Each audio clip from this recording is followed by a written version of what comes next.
Hello friends, இன்றைக்கி பார்த்தீங்கன்னா நான் ஹோட்டல் ஸ்டைலில் ஒரு சில்லி பரோட்டா ரெடி பண்ண போகிறேன்.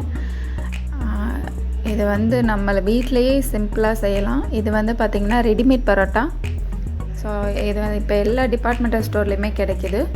இதை நம்ம வந்து குக் பண்ணி எடுத்துக்கலாம். இது ஹாஃப் குக்டாக இருக்கும். ஸோ இதை நல்லா நம்ம குக் பண்ணி எடுத்துக்கலாம். ஃபஸ்ட்டு நம்ம ரெஸ்டாரண்ட்டில் போய் சாப்பிட்றதுக்கு நம்ம வீட்டிலே அதை பண்ணி சாப்பிட்றலாம். ஸோ எல்லா பரோட்டாவையும் அந்த பேக்கில் வந்து பார்த்திங்கன்னா 5 பரோட்டா இருக்கும். நான் இப்போ 3 பரோட்டா எடுத்திருக்கேன். ஸோ அதை நல்லா குக் பண்ணி எடுத்துக்கலாம்.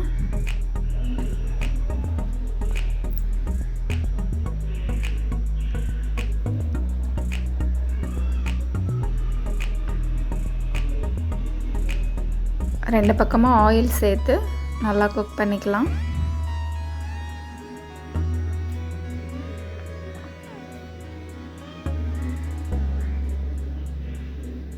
இப்போ பரோட்டா நல்லா குக் ஆகிடுச்சு. இப்போ பரோட்டா ரெடி ஆகிடுச்சு நமக்கு. ஸோ இதை வந்து இப்போ நான் பிச்சு எடுத்துக்க போகிறேன். சின்ன சின்னதாக சும்மா ரஃப்பாக பிச்சுக்கோங்க.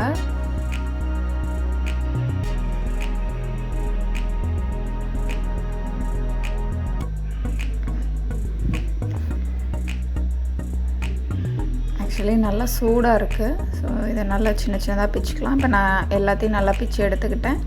இப்போ ஒரு கடாயில் ஆயில் சேர்த்து சூடானதும் நம்ம டைஸாக கட் பண்ணி வச்சுருக்க பெரிய வெங்காயம் சேர்த்துக்கலாம். சேர்த்து நல்லா வதக்கிக்கோங்க.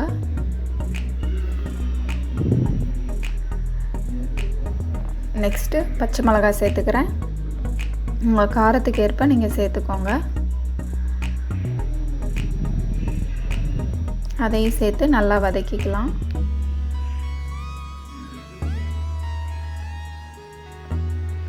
ஓவர் குக் பண்ண தேவையில்லை. கொஞ்சம் அது க்ரன்ச்சியாக தான் இருக்கணும். ஸோ ஹாஃப் குக்கு மட்டும் நம்ம பண்ணால் போதும். இப்போது கேப்சிகம் ஆட் பண்ணிக்கலாம். சேர்த்து நல்லா ஃப்ரை பண்ணிக்கோங்க.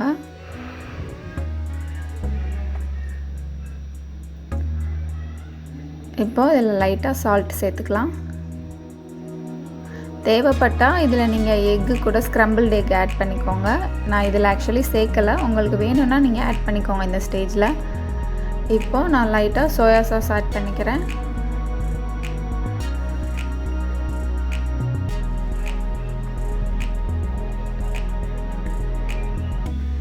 நெக்ஸ்ட்டு வந்து பார்த்திங்கன்னா நான் எக் கிரேவி வச்சேன் வீட்டில். ஸோ அந்த கிரேவி ஆட் பண்ணிக்கிறேன். கடையில் வந்து நார்மலாக பார்த்தோம்னா சால்னா சேர்ப்பாங்க. ஸோ நம்ம வீட்டில் நம்ம ரெடி பண்ணுறதுனால நான் முட்டை குழம்பு வச்சுருந்தேன். ஸோ அந்த கிரேவி தான் இதில் ஆட் பண்ணிக்கேன். சேர்த்து நல்லா மிக்ஸ் பண்ணிக்கணும். இப்போது அந்த மசாலாஸ் வந்து நல்லா குக்காகி வந்துருச்சு. இப்போது நம்ம இதில் வந்து பிச்சு வச்சுருக்க பரோட்டாவை சேர்த்துக்கலாம். தேவைப்பட்டால் நீங்கள் கெச்சப் ஆட் பண்ணிக்கோங்க. இல்லாட்டி க்ரீன் சில்லி சாஸை வந்து ஆட் பண்ணிக்கலாம். இப்போ அதை நல்லா இந்த மிக்சரில் மிக்ஸ் பண்ணிக்கலாம். மிக்ஸ் பண்ணி ஒரு 2 மினிட்ஸ் நம்ம குக் பண்ணால் போதும். இப்போ அது சூப்பராக ரெடி ஆகிடுச்சு. பார்த்திங்களா, நல்லா ஜூஸியாக இருக்குது. பார்க்கவே கலர்ஃபுல்லாக இருக்குது. இப்போது நம்மளோட hotel style chilli parotta ready ஆகிடுச்சு. சூடாக சர்வ் பண்ணுங்கள். ரொம்பவே டேஸ்டியாக இருந்துச்சு. ஸோ இதை நம்ம வீட்டிலே ஈஸியாக ரெடி பண்ணி சாப்பிட்லாம். ஹெல்த்தியாக சாப்பிட்டுக்கலாம். ஸோ இந்த ஹோட்டல் ஸ்டைல் சில்லி பரோட்டாவை கண்டிப்பாக நீங்களும் உங்கள் வீட்டில் ட்ரை பண்ணுங்கள். எல்லாருக்குமே ரொம்ப பிடிக்கும்.